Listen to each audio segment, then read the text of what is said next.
with Moores and Cabot Investments, serving investors since 1890, proudly supports quality programming on 8 Arizona PBS, 480-725-9602. Explore new ideas and new worlds here on Arizona PBS, a community service of Arizona State University. Tickets are now available for the annual Walter Cronkite Award for Excellence in Journalism Luncheon, held Monday, November 21st at the Sheraton Grand Phoenix. Join media industry and community leaders in honoring this year's recipient, award-winning journalist and CBS Evening News anchor Scott Pelley. The annual Walter Cronkite Award for Excellence in Journalism Luncheon. cronkite.asu.edu/luncheon. Coming up next on Arizona PBS, Life and World. Find more ways to explore at pbs.org/anywhere. I would rather lose than stoop to that level. I could have been a very good president. Now we'll never know. The series continues with the campaigns of George W. Bush and Barack Obama. The Contenders, 16 for 16. Tuesday night at 7 on Arizona PBS. Support for Arizona PBS comes from viewers like you and from... I'm Susan Linkus of the Linkus Group, a fee-based registered investment advisor specializing in financial planning, investment management, insurance strategies, and more. LinkusGroup.com, investing for life. Love and Life After 50 magazine, providing travel, entertainment, health, and lifestyle news for mature Arizonans for the past 35 years. Online at loveandlife.com and available at all Valley Walgreen locations. Ironwood Cancer Research Centers specialize in prostate cancer treatment and is a proud member of the Association of Community Cancer Centers. Patients have access to robotic surgery, chemotherapy, radiation, and clinical trials. From the Cronkite Studios in downtown Phoenix, this is Cronkite News. Elections officials making their case saying your ballot will be accurately counted as we count down to Election Day. And if you're sending in your ballot by mail, watch out for delays. What to do to make sure your vote is counted. Plus, celebrating Halloween, a closer look at one of the most historic haunts in the Valley. Cronkite News starts now. Good evening and welcome to Cronkite News on Arizona PBS. I'm Kate Pfeiffer. And I'm Joey Carrera. Thanks for joining us. Today, the Arizona Democratic Party joined 3 other states to take legal action against the Republican Party and GOP leaders. Cronkite News reporter Katie Beery breaks down the details of the case. 4 state Democratic parties have filed charges against the Republican parties in their respective states. Arizona, Colorado, Pennsylvania, and Ohio all say the Trump campaign has encouraged voter intimidation in areas with high minority populations. The Arizona Democratic Party's lawsuit alleges that Donald Trump and the Republican Party are conspiring to threaten, intimidate, and thereby prevent minority voters in urban neighborhoods from voting in the 2016 election. Frankly, I find it really unfathomable that the Republican Party has not come out and said that you cannot intimidate voters. Samantha Pestros is the executive director of the Arizona Advocacy Network, a nonprofit group that says it works to strengthen democracy at the local, state, and federal levels. Voter intimidation happens all the time. It especially happens here in Arizona. And when people hear about voter fraud and when they go to the polling places and they're acting out of fear and they start intimidating other voters, that is detrimental to our democracy. She said she believes voter intimidation is more common than voter fraud. The suit wants to block volunteer GOP poll watchers from harassing or photographing people headed to vote. The Arizona Democratic Party will also have observers at the polls. An Arizona GOP representative said their party does not participate in voter intimidation, and a spokesperson with the Arizona Democratic Party said, quote, "The lawsuit speaks for itself." Live in downtown Phoenix, Katie Beery, Cronkite News. With concerns over voter intimidation and the entire process being called into question by Donald Trump, Arizona begins its process to ensure a fair election. Cronkite News reporter David Caltabiano shows us how Maricopa County is getting ready for November 8th. Arizona residents are coming into the Maricopa County Recorder and Elections Office to fill out their early ballot, and in that same room, testing to ensure the integrity of the tabulation process took place. Just a few feet from these voters is an encapsulated room filled with voter machines, closed off to the rest of the public because these machines are being tested for logistics and accuracy, a process that takes on special meaning this year because of Donald Trump's recent accusations of a rigged election. When the outcome is fixed, when the system is rigged, people lose hope. They stop dreaming. Accusations that Arizona Democrats call Trump's fallback position. It's his excuse for losing this election because of the way he has poorly run this election. So we have we have a lot of confidence in the system, and we will see those results play out, and we'll be satisfied with whatever comes out. A confidence that is shared by Maricopa County Recorder Helen Purcell. Our procedures have always been the same, will stay the same, to make sure that the security of this election is in place as we do in any election. Security measures that can ensure a clean election process. Our election system in this room is completely encapsulated. It's not on the internet at all. So you have no danger of anybody hacking into this. Along with the 8 cameras that are running 24/7 until the last ballot is counted. Security measures aren't the only measure being taken. Both Republicans and Democrats observe the process for transparency purposes. Shut down 2 of their 4 farms. Also told me that this is the first part of a 2-part test. The Secretary of State will also come in and do a similar test by testing 9 machines that are used for early ballots and sampling of the machines going out to the precincts. In the broadcast center, David Caltabiano, Cronkite News. A federal appeals court has refused to block an Arizona law that prohibits mail-in ballots to be collected by most get-out-the-vote groups. Arizona Democrats challenged the law, saying it would affect low-income and minority voters who rely on early voting. The 9th U.S. Circuit Court of Appeals was divided on the issue, with Chief Judge Sidney Thomas saying it will put a substantial burden on minority voters.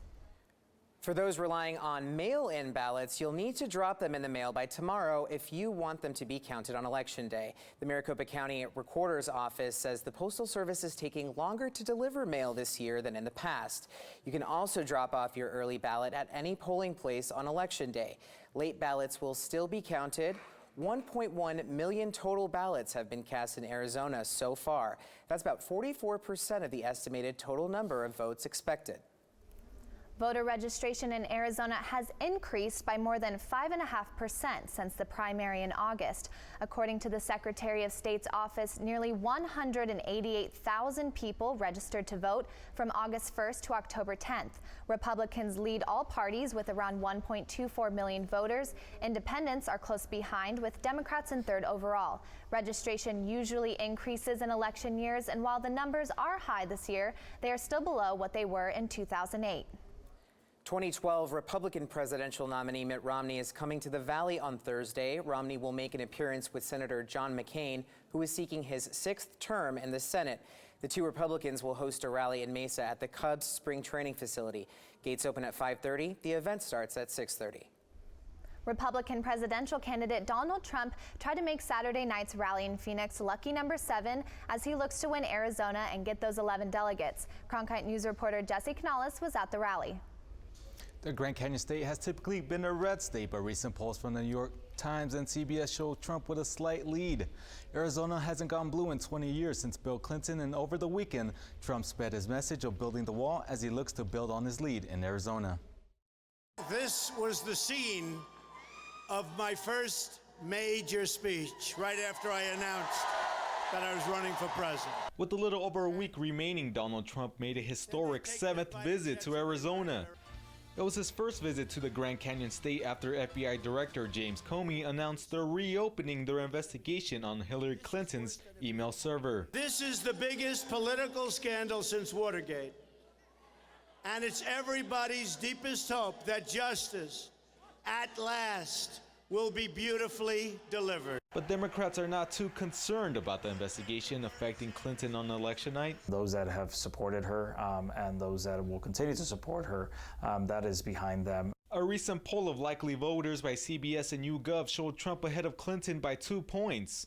The poll has a margin of error of plus or minus 4.3 percentage points. Clinton is trying to make Arizona go blue, replicating her husband's Arizona win in 1996. Democratic voters are enthusiastic about, Hillary Clinton, and they're also, enthusiastic about stopping Donald Trump. Trump supporters say polls do not reflect what's actually happening. I don't listen to the polls. And we're out with the people all the time, and people are very excited about this election. One voter group that can swing the election are undecided voters. I'd like to see more concrete ideas and what they really intend to do, not just what they're claiming they're going to do, because both have flip-flopped on a lot of issues. The total attendance of the crowd was just under 6,700 in a room with a capacity of 10,000. Several people in the crowd said they already cast their ballot for Trump. Jessica Canales, Cronkite News. Meanwhile, the Clinton campaign held a rally in Ohio and addressed the newest emails in the investigation. The FBI is looking into emails found on a computer shared by one of Clinton's top aides to see if the emails are connected to the investigation into Clinton's private email server. Clinton says she doesn't understand why the FBI director went public so close to the election. As I've said, it was a mistake and I regret it. And now they apparently want to look at emails of one of my staffers, and by all means, they should look at them. And I am sure they will reach the same conclusion they did when they looked at my emails for the last year. There is no case here. Clinton has faced investigations on her use of a private email server in her time as Secretary of State. She continued her campaign in Ohio by meeting with people at Angie's Soul Food Cafe. The Clinton campaign is also making a big push to win Arizona. The state has typically been red in past elections, but has proven to be a battleground state in this year's election. Hillary Clinton will be in the Valley on Wednesday. She will host an early vote rally at Arizona State University's Tempe campus. It starts at 6:30 and doors open at 3:30. Clinton's running mate Tim Kaine is set to visit Tucson on Thursday. Kaine will come to Phoenix later that day to deliver a speech in Spanish. The next president will have to act quickly to conserve water in Arizona. A University of Colorado survey says that the new president will have to help the Colorado River continue providing water to the Southwest, including Arizona. According to the survey, most water use agreements and contingency plans must be figured out before January 2018 to ensure the area receives water. The Colorado River is currently in a 16-year drought.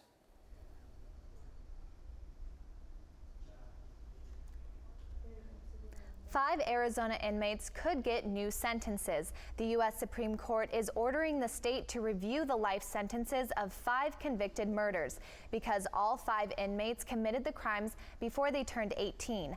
The Supreme Court says life sentences should rarely be given to juveniles.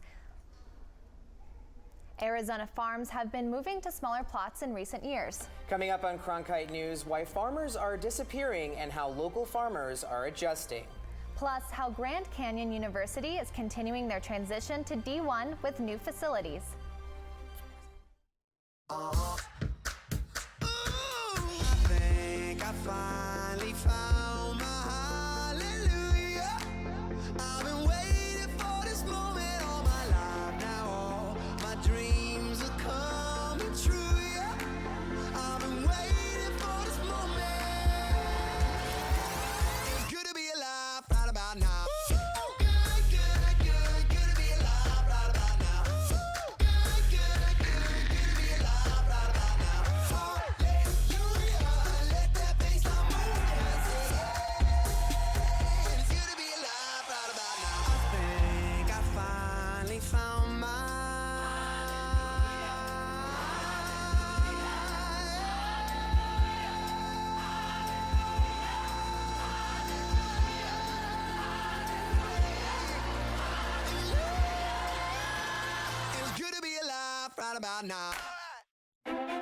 Tickets are now available for the annual Walter Cronkite Award for Excellence in Journalism Luncheon, held Monday, November 21st at the Sheraton Grand Phoenix. Join media industry and community leaders in honoring this year's recipient, award-winning journalist and CBS Evening News anchor Scott Pelley.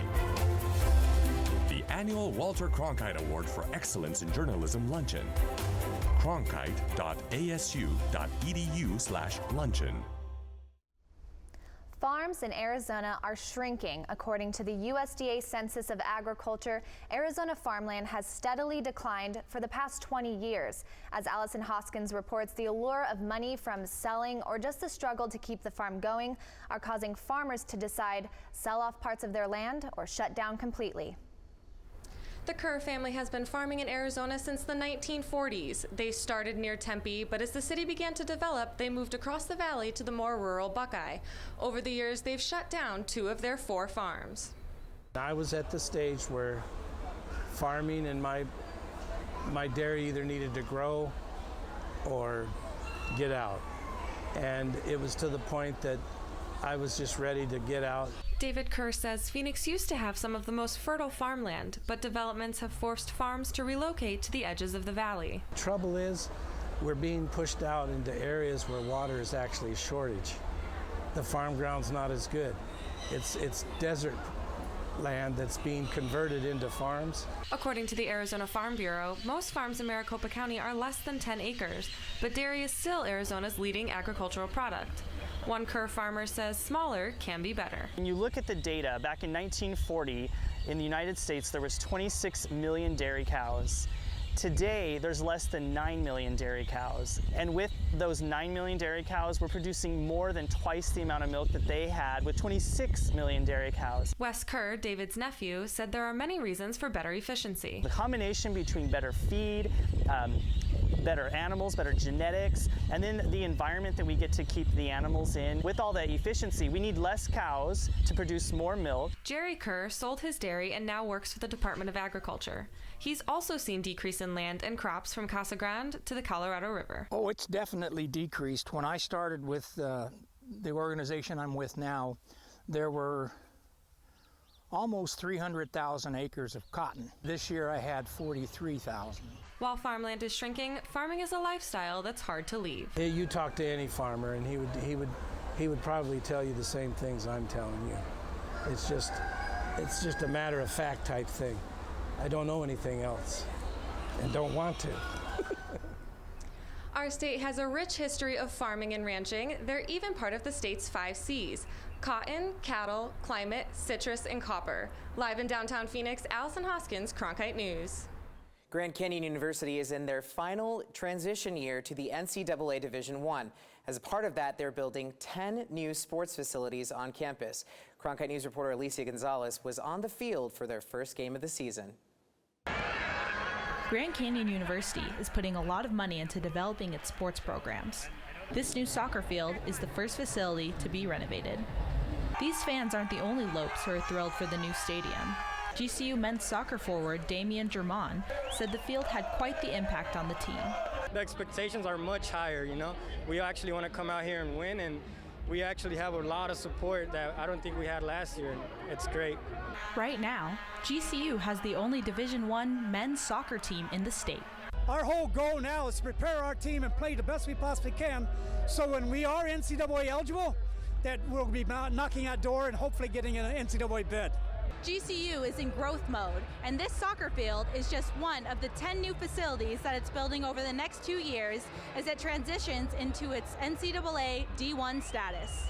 GCU hopes that these new facilities will attract the best of the best across all sports. Our goal is to be in the top 25 in every sport that we compete in the NCAA. And so we had to upgrade our facilities to make sure that we could attract the athletes to be in the top 25. Mueller expects the projects to take 2 full years to complete. The renovation is part of a $1 billion campus expansion. He believes having top athletes compete for GCU will generate revenue and in turn help continuing efforts to revitalize the area. In Phoenix, Alicia Gonzalez, Cronkite News. Many of the GCU athletic teams hope to play in the 2017-2018 postseason tournaments. To find out when each facility will be done, check out the story on cronkitenews.azpbs.org. Halloween is a magical day filled with candy and adventure. But for some kids, going out trick-or-treating just isn't a possibility. Coming up on Cronkite News, how Governor Doug Ducey is saving the day and making it a treat for some Valley kids. Plus, we are sitting at 86 degrees right now. The temperatures are going down, and it's going to make for a spectacular trick-or-treat night. I think I finally found my hallelujah. I've been waiting for this moment all my life now. All my dreams are coming true, yeah. I've been waiting for this moment. It's good to be alive right about now.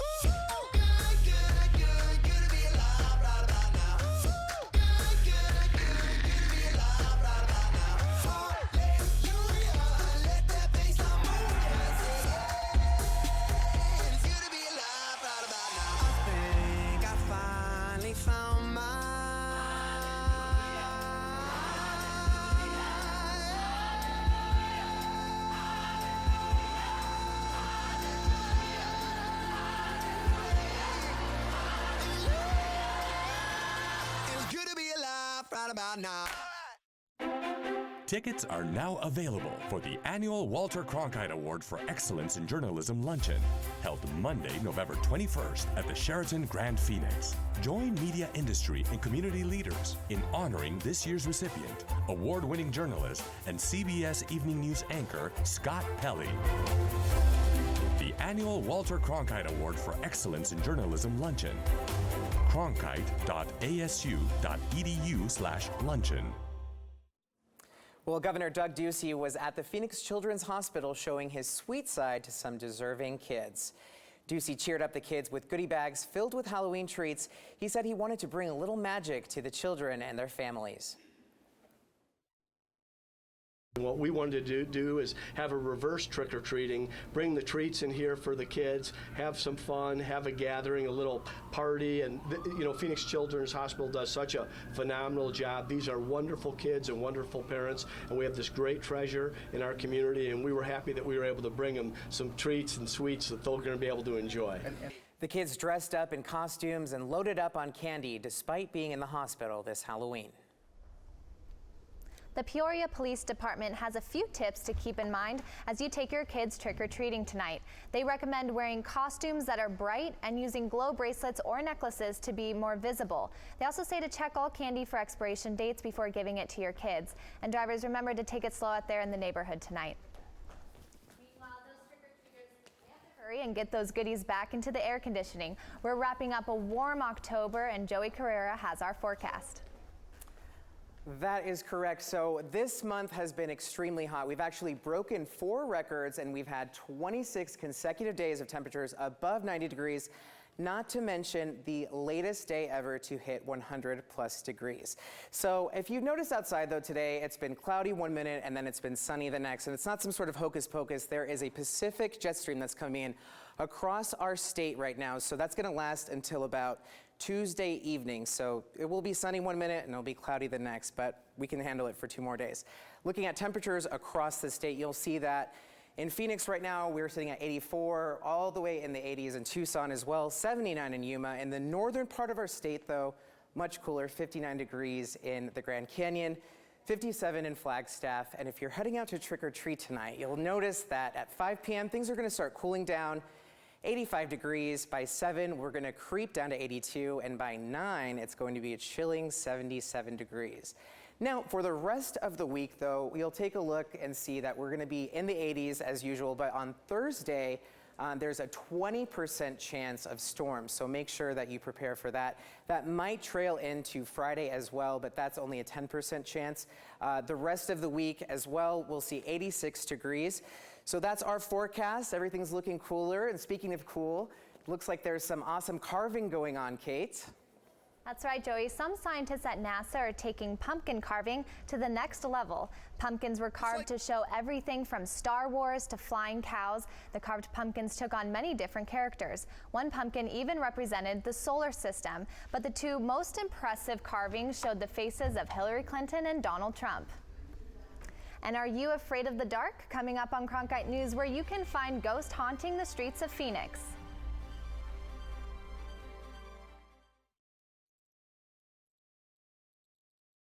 I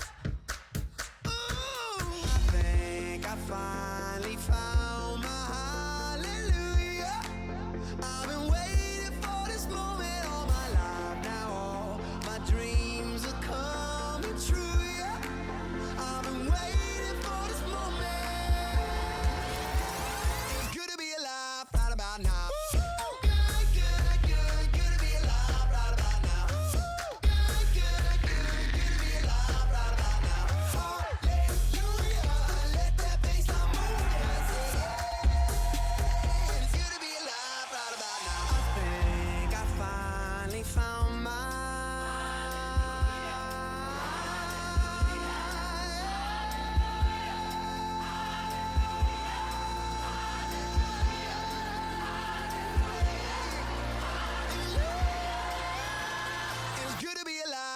about now.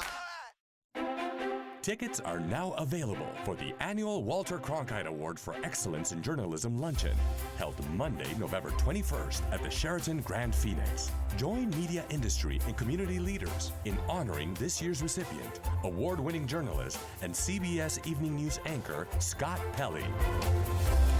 The annual Walter Cronkite Award for Excellence in Journalism Luncheon. cronkite.asu.edu/luncheon.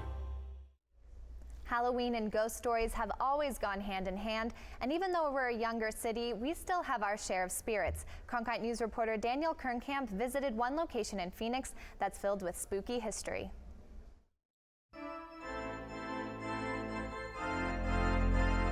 The Orpheum.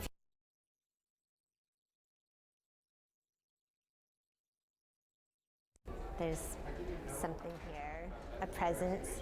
The theater puts on ghost tours each year around Halloween, guided by Joe Atreides. We've had ghosts show up during rehearsals and even performances, where performers on the stage have been interrupted. Dr. Gary Schwartz is a professor at the University of Arizona and has been studying spirits and the paranormal for 15 years. He says there's truth to these ghost stories. People can, to various degrees, accept that. But it becomes harder for people to believe that not only can you speak with a deceased grandmother or deceased son, but you might be able to speak with Albert Einstein. Both Atreides and Schwartz say they didn't believe in spirits until they saw evidence, and some evidence has been captured inside the Orpheum. The security person was up on the balcony and took a picture of those windows just to see the rain coming down and on her phone, and when she looked at it, there was the most scary picture of a woman. We're not trying to convince anyone of anything. Sometimes you just gotta say, I've seen dead people. At the Orpheum in Phoenix, Danielle Kernkamp, Cronkite News. The ghost tours at the Orpheum take up to a full hour to complete. The money raised from the ghost tours goes to the organization Friends of the Orpheum to provide community outreach and keep the theater in good condition. Cronkite News is proud to be the news division of Arizona PBS. Here's what's coming up on Arizona Horizon and the PBS NewsHour. On the next Arizona Horizon, we'll take a look at an art collection that features a wide variety of political advertising. And we'll hear about a new wearable device that could connect to your smartphone. I'm Judy Woodruff on the next NewsHour. Our partnership with The Atlantic magazine continues with a look at the role political consultants do and don't play in our democracy. That's Monday on the PBS NewsHour. That's it for Cronkite News tonight. Thanks for joining us. For top Arizona stories anytime, visit us at cronkitenews.azpbs.org.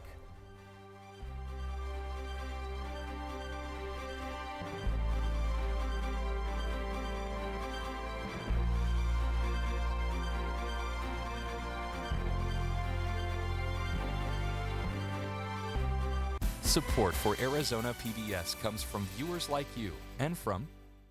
Today's program is sponsored by RADW CPAs, Business and Financial Advisors, serving the needs of businesses and individuals since 1953.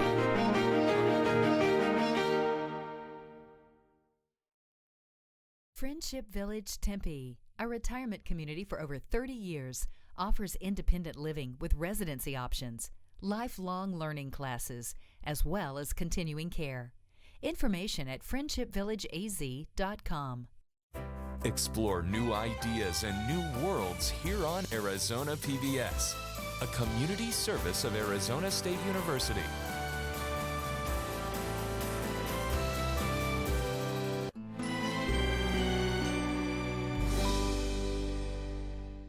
Next time on Antiques Roadshow, it's another fantasy collection for costume drama fans. I'm floored. I have to give you guys a hug. That's retirement. Don't miss our special edition, Antiques Roadshow Mansion Masterpieces. Tonight at 7 on Arizona PBS. If you are 60 or over, consider a charitable gift annuity with Arizona PBS. A charitable gift annuity will provide you a steady stream of income during your lifetime and also help ensure that Arizona PBS is available for future generations.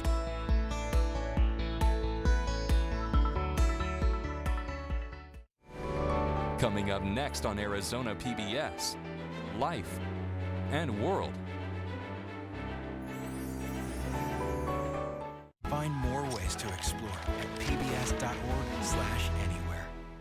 We're celebrating the 100th anniversary of the birth of Walter Cronkite. To commemorate this milestone, the Newseum in Washington, D.C. hosted a celebration featuring some of the nation's top journalists. Arizona PBS was there to capture this historic event and bring it home to you. Watch as we honor the late CBS Evening News anchor and discuss his impact on journalism past, present, and future.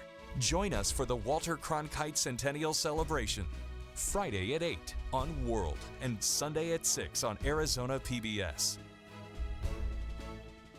Support for Arizona PBS comes from viewers like you and from Yupa's Thai Kitchen in Tempe features fresh, authentic Thai cuisine and vegetarian Thai dishes.